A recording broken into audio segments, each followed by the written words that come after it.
Assalamualaikum warahmatullahi wabarakatuh. Halo anak-anak semua. Hari ini kita akan belajar matematika tentang pengolahan data.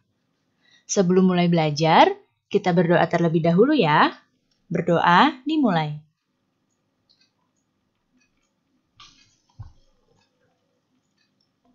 Berdoa selesai. Baik anak-anak, sudah siap untuk belajar hari ini? Kalau sudah siap, mari kita mulai belajarnya.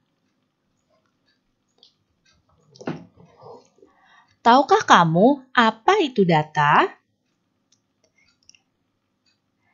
Ya, data adalah keterangan yang diperoleh berdasarkan fakta. Nah, data tersebut yang telah kita peroleh berdasarkan fakta, ini dapat kita olah. Disebut dengan pengolahan data. Untuk dapat melakukan pengolahan data, kita harus melakukan 3 hal ini. Yang pertama adalah harus mengumpulkan data. Mengumpulkan data bisa dilakukan melalui pencatatan langsung, melalui melakukan wawancara, bisa dengan penelitian, dan juga bisa dengan menyebar angket. Nah, setelah data terkumpul, maka hal selanjutnya yang kita lakukan adalah membaca datanya.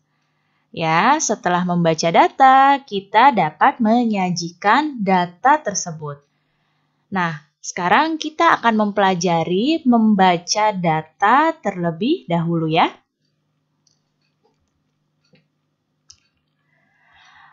Membaca data berarti menyebutkan informasi yang ada pada sajian data.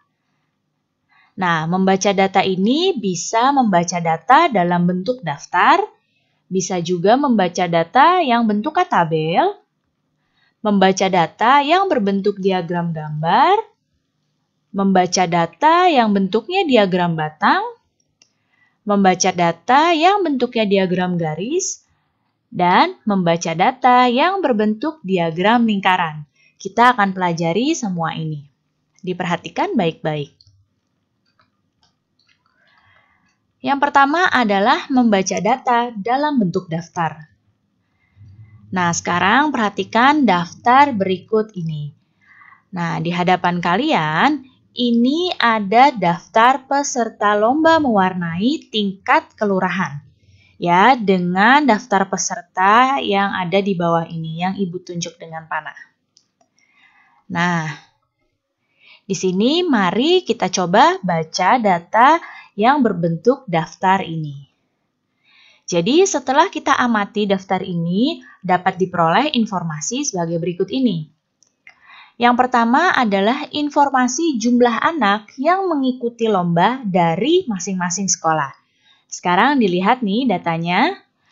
Kita bisa tahu setelah melihat data ini bahwa dari SDN Tanjung 1 ini yang mengikuti ada 9 anak. Kemudian dari SD Tanjung 2 yang mengikuti lomba ada 4 anak. Dari SDN Wijaya yang mengikuti lomba ada 4 anak. Dari SDN Pelita 1 ada 8 anak. Dari SDN Pelita 2 ada 4 anak. Dan dari SDN Randu ada 3 anak.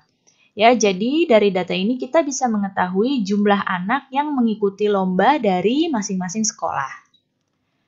Kemudian, kita lihat di sini peserta terbanyak. Nah, dari angka-angka yang disajikan pada daftar ini, maka bisa kita lihat angka yang terbesarnya adalah angka 9. Nah, berarti di sini peserta yang terbanyak yang mengikuti lomba berasal dari SDN Tanjung 1. Kemudian, peserta yang paling sedikit. Nah, kita lihat lagi daftarnya. Di sini yang paling sedikit adalah di sini yang paling kecil adalah angka 3. Ya, berarti peserta yang paling sedikit berasal dari SDN Randu. Dan kita juga bisa lihat di sini bahwa ada beberapa sekolah yang sama jumlahnya dalam mengirimkan peserta lomba. Ya, jadi di sini ada masing-masing 3 sekolah yang mengirimkan peserta sebanyak 4 anak, yaitu SDN Tanjung 2, SDN Wijaya, dan SDN Pelita 2. Berikutnya adalah membaca data dalam bentuk tabel. Nah, di hadapan kalian ini adalah tabel kegemaran siswa kelas 5. Ya. Nah, dari data dalam bentuk tabel ini bisa kita lihat di sini yang pertama adalah kegemaran melukis. Melukis dengan banyak siswa 6. Artinya bisa kita baca bahwa sebanyak 6 siswa ini gemar melukis. Ya. Kemudian menari. Nah, menari di sini banyaknya siswanya ada 7. Artinya, sebanyak 7 siswa ini gemar menari. Berikutnya bermain musik. Bermain musik banyaknya siswanya adalah 5. Artinya, sebanyak 5 siswa ini gemar bermain musik. Kemudian bermain bola. Nah, banyak siswanya adalah 8. Artinya, sebanyak 8 siswa gemar bermain bola. Dan yang berikutnya membaca. Membaca di sini banyaknya siswanya adalah 4. Artinya, sebanyak 4 siswa ini gemar membaca. Kemudian dari tabel ini, ya, kita juga bisa lihat yang terbanyak dan juga yang paling sedikit. Nah, bisa kita lihat di sini. Kegemaran yang paling banyak adalah bermain bola. Ya, di sini anak-anak yang paling banyak kegemarannya adalah bermain bola, yaitu dengan banyak siswanya 8. Dan dari tabel ini juga bisa kita tahu yang paling sedikit. Kita lihat yang angkanya paling kecil. Nah, di sini adalah angka 4. Artinya yang paling sedikit ini adalah membaca. Jadi, kegemaran yang paling sedikit adalah membaca. Berikutnya, membaca data dalam bentuk diagram gambar. Diagram gambar itu seperti apa ya? Nah, bisa kalian lihat di hadapan kalian. Nah, yang seperti ini disebut dengan diagram gambar. Nah, di sini ada nama perumahan dan banyaknya rumah. Jadi ini ada diagram banyaknya rumah dalam perumahan-perumahan. Biasanya dalam satu gambarnya ini menggambarkan jumlahnya. Seperti di sini pada keterangan bisa kita lihat satu gambar rumah ini melambangkan 10 rumah. Nah, berarti di sini bisa kita lihat dari data ini, informasi yang bisa kita dapatkan dari diagram gambar di atas, yang pertama kita lihat dari perumahan Bougainville. Di sini ada 4 gambar rumah. Ya, ada 4 gambar rumah dan satu rumahnya ini melambangkan 10 rumah. Artinya 4 dikali 10 berarti 40 rumah. Artinya di perumahan Bougainville ini terdapat 40 rumah. Kemudian kita lihat di perumahan Anggrek, ada 6 lambang rumah. Berarti kita kalikan 10, 6 dikali 10. Nah, berarti di perumahan Anggrek terdapat 60 rumah. Selanjutnya di perumahan Cempaka. Di perumahan Cempaka ada lambang 7 rumah. Berarti 7 dikali 10, yaitu 70 rumah. Ya, berarti di perumahan Cempaka terdapat 70 rumah. Dan di perumahan Tanjung, di sini ada 5 lambang rumah. 5-nya kita kali 10, berarti di perumahan Tanjung terdapat 50 rumah. Nah, di sini lambang-lambang yang muncul seperti ini, kita harus lihat dulu dalam keterangannya itu satu lambangnya ini melambangkan seberapa banyak. Berikutnya adalah membaca data dalam bentuk diagram batang. Sekarang, kita lihat ada diagram batang nilai ulangan matematika siswa kelas 5. Nah, yang ada di hadapan kalian ini adalah diagram batang. Karena di sini bentuknya seperti batang-batang.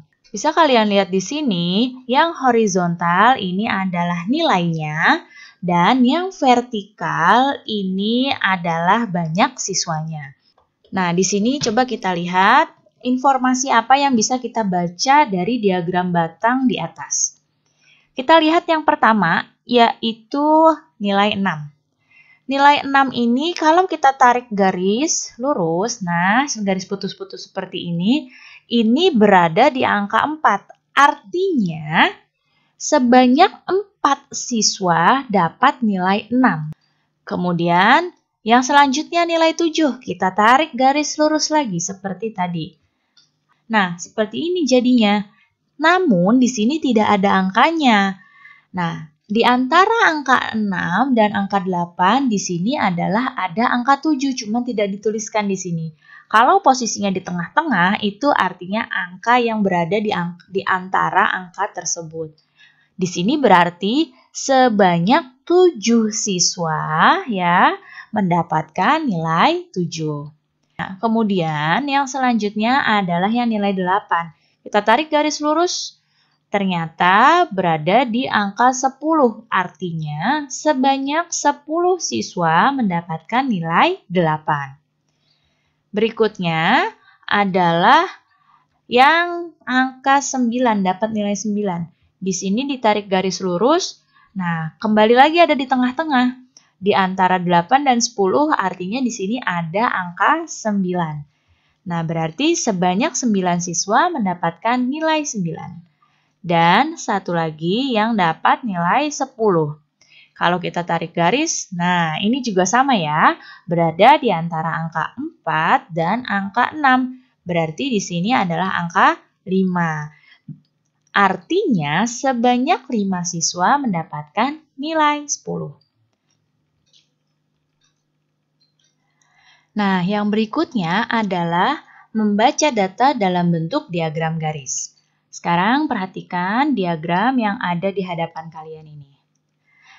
Nah, ini adalah data hasil panen jagung pada desa Sukamakmur. Bisa kalian lihat di sini, ada gambar seperti garis. Nah, yang gambar seperti garis ini namanya diagram garis. Di sini bisa kita lihat, yang horizontal ini melambangkan tahunnya, dan yang vertikal di sini adalah banyaknya hasil panen dalam kuintal. Ya, sekarang kita akan coba membaca informasi yang terdapat pada diagram garis di atas. Di sini kita lihat pada tahun 2015 yang pertama kita hubungkan dengan garis putus-putus seperti ini. Dan yang ke angka hasil panennya juga seperti ini. Ternyata di sini menunjukkan di angka 5. Artinya, hasil panen pada tahun 2015 ini sebanyak 5 kuintal. Berikutnya yang 2016, sama kita tarik garis juga putus-putus seperti ini. Dan garis yang satunya lagi yang ke banyaknya hasil panen. Nah, di sini dapat kita baca bahwa hasil panen pada tahun 2016 adalah 10 kuintal. Berikutnya di tahun 2017, sama kita gabungkan garis putus-putus seperti tadi. Kita pertemukan antara tahun dan banyaknya hasil panen. Nah, ketemu di sini pada tahun 2017 hasil panennya adalah 20 kuintal. Nah, sekarang tahun 2018. Sama seperti tadi, kita hubungkan dengan garis putus-putus seperti ini.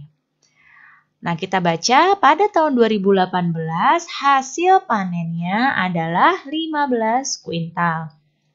Dan satu lagi tahun 2019 kita hubungkan lagi. Nah, seperti ini. Maka pada tahun 2019 hasil panennya adalah 20 kuintal. Selanjutnya, membaca data dalam bentuk diagram lingkaran. Nah, bisa kalian lihat di sini di hadapan kalian ada sebuah diagram lingkaran buah kesukaan siswa kelas 5. Nah, di sini ada nama-nama buahnya dan ada persentasenya. Nah, cara membaca dari diagram lingkaran ini, di sini bisa kita lihat yang Ibu beri lingkaran warna biru. Nah, berarti dapat kita baca bahwa sebanyak 25% dari jumlah siswa ini menyukai buah mangga. Berikutnya, nah, yang apel. Artinya, sebanyak 20% dari jumlah siswa menyukai apel. Berikutnya, nah ini yang buah pisang, berarti sebanyak 20% dari jumlah siswa menyukai buah pisang. Dan yang terakhir adalah dari buah jeruk. Berarti dapat kita baca, sebanyak 35% dari jumlah siswa ini menyukai jeruk. Baik anak-anak, cukup sekian ya penjelasan Ibu kali ini. Mudah-mudahan kalian paham dan mengerti. Terima kasih anak-anak semua. Sampai jumpa lagi. Wassalamualaikum warahmatullahi wabarakatuh.